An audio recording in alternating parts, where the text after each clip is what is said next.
पुरानी कलीसिया के समय में आप नोटिस करेंगे, उनकी जिंदगी में जो मिरेकल्स थे, डिलीवरेंस थी, वो ज्यादा थी। मेरा दूसरा वाला माइक देना। अपने पड़ोसी को बोलो, पुराने समय को ध्यान कर। फिर से बोलो पड़ोसी को, अपने पुराने समय की ओर ध्यान कर। इसको फ्लैट कर दो, गूंज कम कर दो, भारापन कम कर दो। बोलो अपने पड़ोसी को, अपने पुराने समय की ओर ध्यान कर। आमीन। जब हम किसी आदर्श को देखना चाहते हैं, एग्जाम्पल जो हमारे लिए है, तो बेस्ट एग्जाम्पल हमारे लिए जीसस क्राइस्ट की है।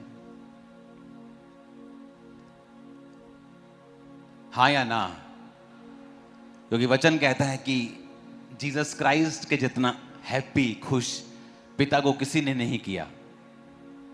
तो हमारे पास एक एग्जाम्पल है यीशु मसीह की, जिसे हम फॉलो कर सकते हैं। पौलुस कहता है कि मेरी किसी चाल चलो, क्योंकि मैं यीशु किसी चाल चलता हूं। यानी हमारे पास एक एग्जाम्पल है यीशु मसीह की, जिसकी तरह हम चल सकते हैं, उसको कॉपी कर सकते हैं। उसी तरह से कलीसिया के पास कौन सी एग्जाम्पल है कि वो उस कलीसिया की तरह चल सके? वो है प्रेरितों के काम की कलीसिया। प्रेरितों के काम की कलीसिया, प्रेरितों का काम जो बाइबल का अध्याय है, एकमात्र अध्याय ऐसा है जिसकी शुरुआत तो हुई है लेकिन अंत अभी तक नहीं हुआ। उत्पत्ति की पुस्तक का अंत है, निर्गमन की पुस्तक का अंत है, सारी पुस्तकों का अंत है, लेकिन प्रेरितों के काम की पुस्तकों का अंत अभी तक नहीं हुआ, क्योंकि प्रेरितों के काम अभी भी चल रहा है। वो कलीसिया अभी भी चल रही है। वो कलीसिया को परमेश्वर ने हमें दिया कि हम उसको फॉलो कर सकें। अगर आप उस कलीसिया की ओर देखेंगे तो आप नोटिस करेंगे कि वो कलीसिया भीख नहीं मांगती थी डिलीवरेंस के लिए।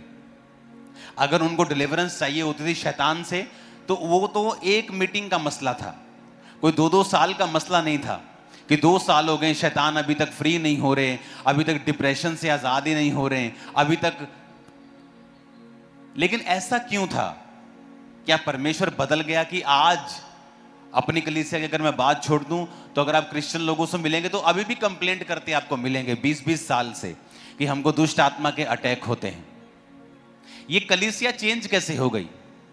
वो कलीसिया जो पल भर में छुटकारा मिलता था, वो कलीसिया जो पल भर में लंगड़े हील करके परमेश्वर के कामों में उन्हें लगा देते थे, आज वो कलीसिया कहां है? आज वो काम कहां है? क्या परमेश्वर पीछे हट गया है या परमेश्वर की पावर नहीं काम कर रही है? क्या हो रहा है दुनिया में? आपने टेस्टिमनीज को सुना, थर्सडे टेस्टिमनी को सुना, कोड़ियों के कोड़ खत्म कर दिए आपकी आंखों के सामने। परमेश्वर आपकी आंखों के सामने हुआ, मेरी आंखों के सामने हुआ। मुर्दा अंगों को परमेश्वर चला रहा है, कैंसर के रोगियों को शिफा दे रहा है। पर सब जगह क्यों नहीं? सभी क्रिश्चियंस की लाइफ में क्यों नहीं? अगर आप उस कलीसिया को देखेंगे और आज की कलीसिया को देखेंगे तो आपको एक मेजर डिफरेंस दिखाई देगा, एक आपको फर्क दिखाई देगा। और वो फर्क ये है कि वो कलीसिया जो थी प्रेरितों के काम वाली, उनका पहला मोटिव था परमेश्वर की सेवा करना। पहला मकसद था परमेश्वर जी उठा है, इस बात का सुसमाचार आगे लेके जाना। जो प्रेरित खड़े हैं उनको सपोर्ट करना और प्रार्थना करनी। और बाइबल कहती है वो रोज प्रार्थना करने के लिए इकट्ठा हुआ करते थे। जो आज की मॉडर्न कलीसिया है, ये प्रार्थना रहित कलीसिया है। उसकी वजह से अगर ये प्रार्थना करती भी है, या संडे या थर्सडे या मंगलवार या रोज आप मीटिंग अटेंड करते भी हैं ऑनलाइन, तो आपका जो पहला मकसद होता है मीटिंग अटेंड करने का, वो ये होता है कि मैं बंधनों से आजाद हो जाऊं, मैं हील हो जाऊं, परमेश्वर मेरा वीजा लगा दे, परमेश्वर मेरे बंधनों को खोल दे, परमेश्वर मेरी जिंदगी में ये काम कर दे। पहला मकसद हमारे दिल में, दिमाग में ये होता है जब हम आज की कलीसिया को देखते हैं तो। जबकि पुरानी कलीसिया को अगर देखते हैं तो डिलीवरेंस, ब्लेसिंग, कर्जे से आजादी, वो उनकी लाइफ में ऑटोमेटिकली हो रहा था। उनको उसके लिए एफर्ट करने की जरूरत नहीं पड़ रही थी, क्योंकि जो प्रेरित थे, जो कलीसिया थी, वो इस बात की ओर लगी हुई थी कि हमने परमेश्वर के सुसमाचार को आगे लेके जाना है। और वचन कहता है कि कोई भी अपनी प्रॉपर्टी को समझता नहीं था। लोग अपने घरों को बेचकर प्रेरितों के पांव पर पैसों को रखते थे, और वो उससे सुसमाचार का काम होता था। विश्वासियों के कर्जे होते थे, वो उतरते थे, और बड़ी चीजें होती थी। क्या आज की कलीसिया ऐसी है? क्या आज की कलीसिया प्रार्थना में रहती है? क्या आज की कलीसिया रोज प्रेयर करती है? क्या आज की कलीसिया को यह दर्शन है कि हमने सुसमाचार को आगे लेके जाना है?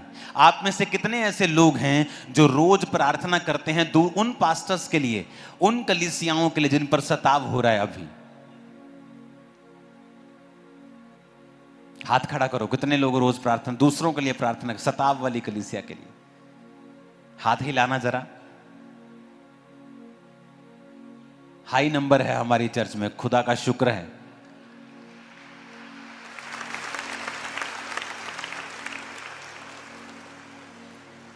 आज जो मिसिंग पॉइंट है हमारी लाइफ में, चाहे हमें अपने डिलीवरेंस के लिए हो, चाहे वो ओवरऑल हो कि परमेश्वर की ग्रेस और परमेश्वर की जो ताकत है वो हमारे जीवन के ऊपर सामर्थ्य के साथ हो, जो परमेश्वर की ब्लेसिंग है, परमेश्वर की जो ताकत है हमारी लाइफ के ऊपर, वो काम करे, प्रैक्टिकली हमारे जीवन में छुटकारा दे, और हमें भी छुटकारा दे, और हम परमेश्वर के कामों के लिए काम आ सकें।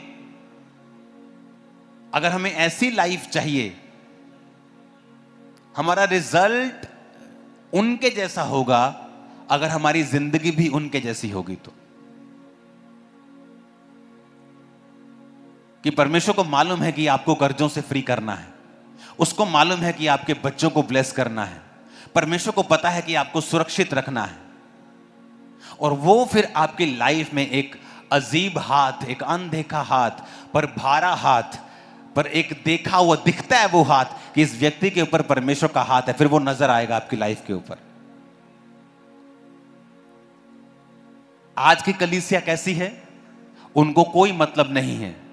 अगर आप फॉरेन में चले जाएं, आप दुनिया में देखें, तो आपको क्रिश्चियंस मिलेंगे जिनको कोई मतलब नहीं है कि क्या वो जीवित चर्च के साथ जुड़े हुए हैं कि नहीं।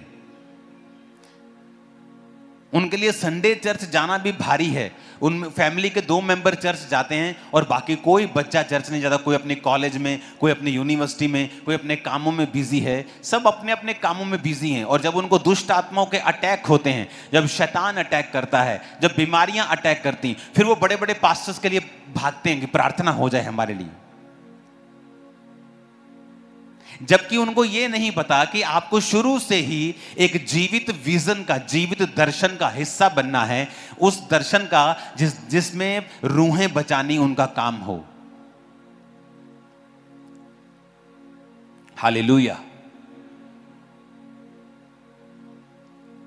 तो हमें यह बात ध्यान से समझनी है कि अगर मेरी लाइफ में मैं चाहता हूं कि परमेश्वर का आत्मा कार्य करे, अगर मैं चाहता हूं कि परमेश्वर का आत्मा मुझे छुए, मैं एक राइट ट्रैक के ऊपर चलूं, जहां मुझे अपनी बेसिक नीड्स के लिए परमेश्वर के सामने रोज रोना धोना ना पड़े। आप परमेश्वर से छुटकारे की प्रार्थना कर रहे हैं, यह भी कोई बहुत अच्छी बात नहीं है, लेकिन आपको करनी पड़ रही है। आपको छुटकारा परमेश्वर देगा भी, लेकिन उससे भी आगे की लाइफ है, एक उससे भी आगे का जीवन है। एक जीवन है कि आप बीमार और प्रभु से हीलिंग पा रहे हैं। एक जीवन है जो यूहन्ना कह रहा है कि मैं प्रार्थना करता हूं जैसे तू भला चंगा है, सब बातों में तू भला चंगा रहे। तू जैसे आत्मा में उन्नति कर रहा है, तू शरीर में चंगा रहे। कहता एक बरकत यह है कि तुम चलो ही चंगियाई में, तुम बीमार पड़ो ही नहीं। एक बरकत यह है कि तुमने परमेश्वर से प्रार्थना करके चंगियाई ली। कहता उससे अच्छी चीज है कि तुम इतनी जबरदस्त रीति के साथ प्रभु के साथ चलो कि बीमार पड़ो ही नहीं। तुम भले चंगे रहो, तुम्हारी हर तरफ परमेश्वर की ब्लेसिंग हो। ऐसा जीवन अपनाओ, ऐसी लाइफस्टाइल तुम्हारी होनी चाहिए कि परमेश्वर की एक नेक्स्ट लेवल का लाइफस्टाइल, एक नेक्स्ट लेवल की ब्लेसिंग जो है वो तुम्हारी लाइफ के ऊपर होनी चाहिए। हालेलुया।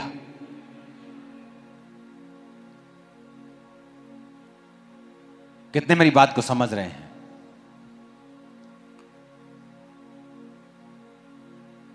आज से कुछ महीने पहले जब मैंने आपको बताया कि मुझे बहुत कम स्वप्न आते हैं, मुझे ज़्यादा स्वप्न नहीं आते, लेकिन जब मुझे स्वप्न आते हैं तो बड़े क्लियर होते हैं, बड़े डीप होते हैं, और बिल्कुल प्रभु मुझसे बात करता है स्वप्नों में, बिल्कुल क्लियर। और ये अब ज़्यादा हुआ है पिछले कुछ सालों में।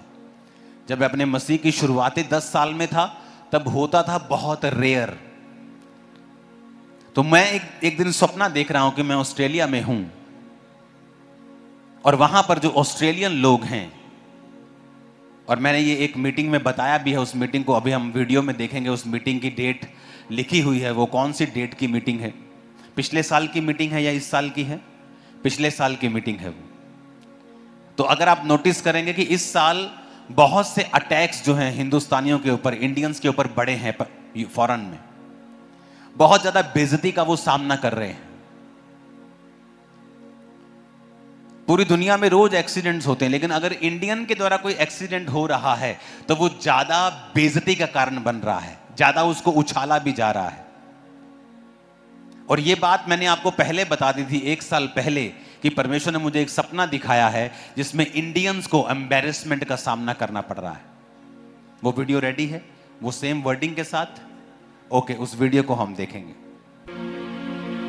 किसी लॉ को तोड़ने के कारण अपने हाथों को उठाओ उन सब इंडियंस लोगों के लिए। और प्रभु ने मुझे दिखाया कि उस समय मैं वहां पे मौजूद था, और वहां पर एक प्लेन, एक काइट होती है ना, पतंग जिसे बोलते हैं, वो उड़ रही थी वहां। और मैंने सोचा शायद ये इस काइट के पीछे हैं लोग, लेकिन वो काइट परमेश्वर ने मुझे दी और मेरे हाथों में दे दी। तो परमेश्वर ने मुझे दिखाया कि उसको, वो चर्च के हाथों में है वो चीज। अगर हम प्रार्थना करेंगे तो परमेश्वर दया करेगा। अपने हाथों को उठाएंगे, इसकी प्रार्थना मैं ऊंची आवाज में नहीं करूंगा। अपने हाथों को उठाएंगे सब भारतीयों के लिए जो ऑस्ट्रेलिया में रहते हैं।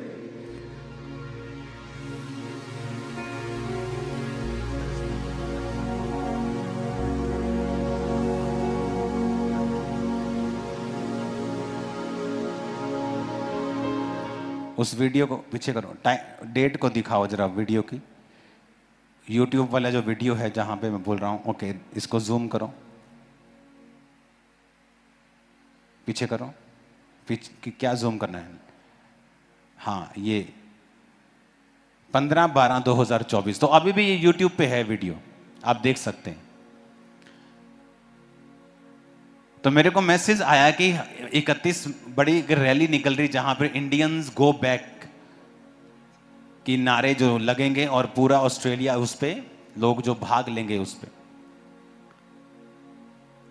और ये कब, ये वो लंबी बात नहीं है, जस्ट 2-3 महीने की घटनाएं हैं जो पहले हुई हैं, 2-4 महीने की। और आपको पिछले साल बताया गया था कि ऐसा होगा, कि मैं देख रहा हूं कि ऑस्ट्रेलिया में इंडियंस को एम्बैरेसमेंट का सामना करना पड़ रहा है। परमेश्वर कह रहा है, और मैं एक पतंग देख रहा हूं, मैं सोच रहा हूं कि शायद ये क्या है, और परमेश्वर ने कहा मैंने कलीसिया के हाथ में डोर दी है। अगर कलीसिया बीच में खड़ी होगी और प्रार्थना करेगी तो लोग बचाए जाएंगे। अब आपका समय है प्रार्थना करने का। और अगर मैंने आपको ये बात शुरू से बताई है, अगर आप मेरी पिछले 1 साल या 2 साल 3 साल की वीडियोस देखें, तो मैंने आपको बताया था कि आने वाले समय में फॉरेन कंट्रीज का वीजा लेना सबसे मुश्किल काम होगा। Very tough, very tough. Only easy for the super rich people. Super rich लोगों के लिए इजी होगा, आम लोगों के लिए वीजा वेरी टफ कर देंगे लोग, बहुत मुश्किल, इज इक्वल टू इम्पॉसिबल कर देंगे वो लोग। और मैंने आपको ये पहले बताई हैं बातें। कि परमेश्वर ने कहा कि इंडियंस को एम्बैरेसमेंट का सामना करना पड़ रहा है फॉरेन में।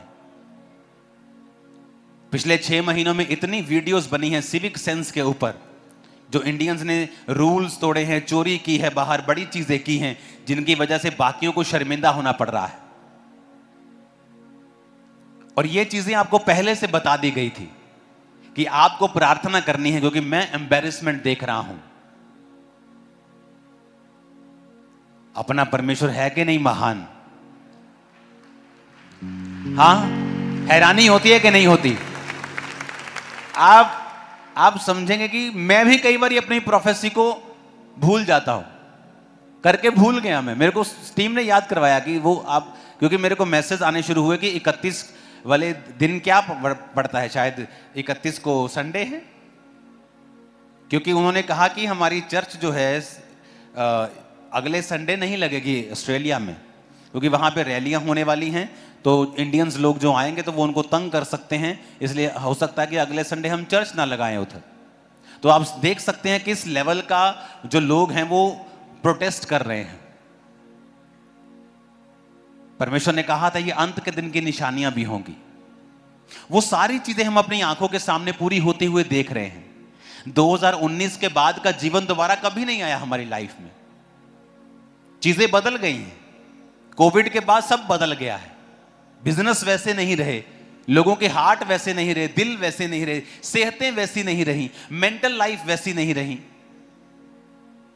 2019 से पहले लगता था कोई दुनिया की ताकत कुछ नहीं कर सकती, लेकिन उसके बाद लगा अरे एक छोटा सा वायरस हजारों लाखों करोड़ों लोगों को खत्म कर गया, कोई कुछ कर ही नहीं पा रहा। बड़े बड़े साइंटिस्ट, बड़े बड़े सुपर हीरो, हम फलानी ग्रह को हिला देंगे, सूर्य को ठंडा कर देंगे, ये बड़ी बड़ी बातें करने वाले सुपर हीरो अमेरिका के सब लोग, ये कहां हैं लोग? वो तो खुद छुपे हुए थे। इसका मतलब कोई कुछ नहीं कर पा रहा है। मेडिसिन बनने को भी टाइम है। कौन थे रियल हीरो? क्रिश्चियन लोग थे रियल हीरो, सड़कों पे काम कर रहे फर्स्ट डे से, पहले दिन से। तब मालूम हुआ कि नहीं, परमेश्वर ही सुपर हीरो है, जीसस क्राइस्ट ही सुपर हीरो, बाकी कुछ नहीं है। बाकी हीरो तो खुद वीडियो बना बना के बोल रहे थे गाइस स्टे इनसाइड, अंदर रहो गाइस, दवाइयां लो गाइस, मास्क लगाओ गाइस।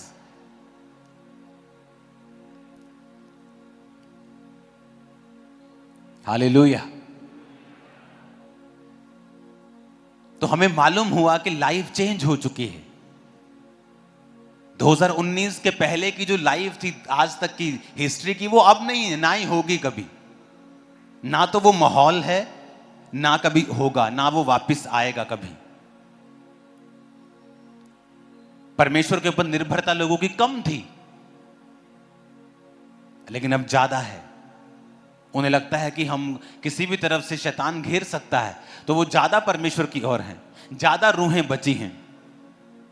जितना सुसमाचार 2019 में पूरी दुनिया में एक समय में लोग रोज सुनते थे, आज 3 गुना लोग सुनते हैं, इंटरनेट की वजह से और कोविड की वजह से और परमेश्वर के आने की वजह से। ये परमेश्वर के ये समय देने की वजह से 3 गुना लोग ज्यादा सुन रहे हैं। अगर आप देखेंगे, लोग 2019 से पहले इंटरनेट के ऊपर लोग इतनी मीटिंग नहीं सुनते थे, लेकिन 2019 के बाद हजारों लाखों लोग इंटरनेट के ऊपर हैं। बहुत से लाखों फौजी हैं जो इस समय पहाड़ों के ऊपर हो रही है मीटिंग सुन रहे हैं। अभी भी हजारों फौजी, हजारों और मीटिंग में है, क्योंकि अब परमेश्वर की जरूरत हमें ज्यादा है। और अब हमें क्या करने की जरूरत है? अब हमें कलीसिया को प्रेरितों के काम वाली कलीसिया बनने की जरूरत है। हमें यह समझने की जरूरत है कि हमारा मकसद सिर्फ हीलिंग, डिलीवरेंस यही लेना नहीं है। हमारा मकसद है जो कुछ परमेश्वर कर रहा है, जो कुछ परमेश्वर दुनिया में हर जगह कर रहा है, हमने वहां पर अपने कंट्रीब्यूशन को डालना है। और हर बार कंट्रीब्यूशन पैसा नहीं होता है। प्रेरितों के काम 1 उसकी 14 आयत में लिखा है,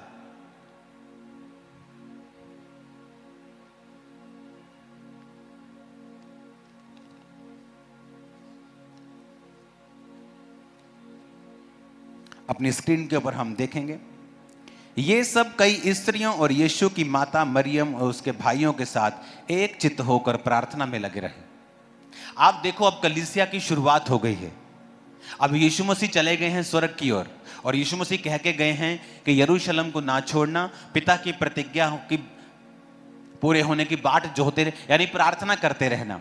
और अब एक जगह बैठे हैं सब लोग, 500 लोगों से ज्यादा लोगों को परमेश्वर ने कहा था, वो सब लोग एक जगह प्रार्थना कर रहे हैं, और प्रार्थना कर रहे हैं परमेश्वर के माता, कई स्त्रियों और उसके भाइयों के साथ सब कलीसिया मिलके एक जगह होकर वो प्रार्थना करते थे। 500 लोगों से ज्यादा थे, लेकिन धीरे धीरे लोग हटते गए।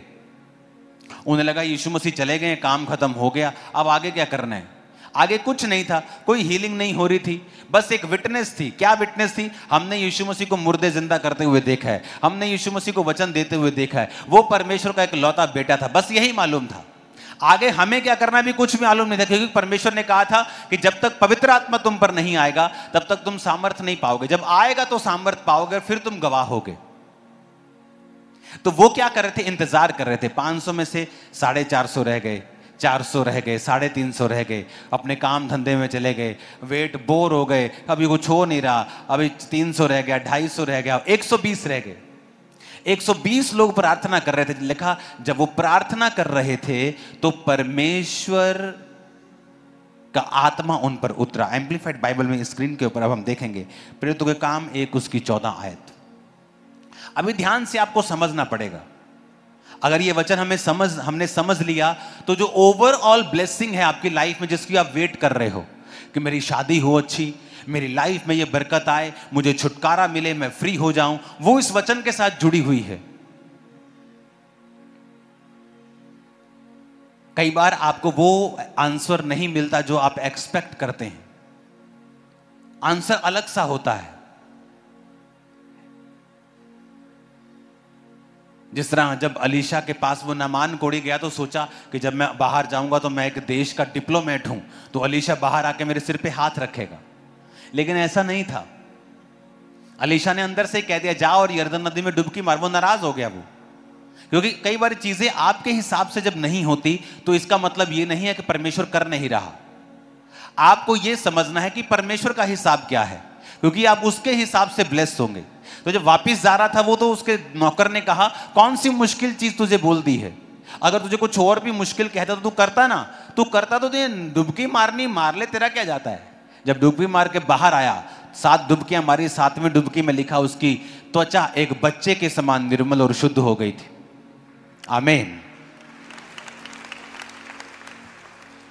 अब यहां पर कलीसिया क्या कर रही है? वो परमेश्वर की बाट जो रही है कि पवित्र आत्मा वो भेजे, और वो प्रार्थना कर रही है, वो प्रेयर कर रही है।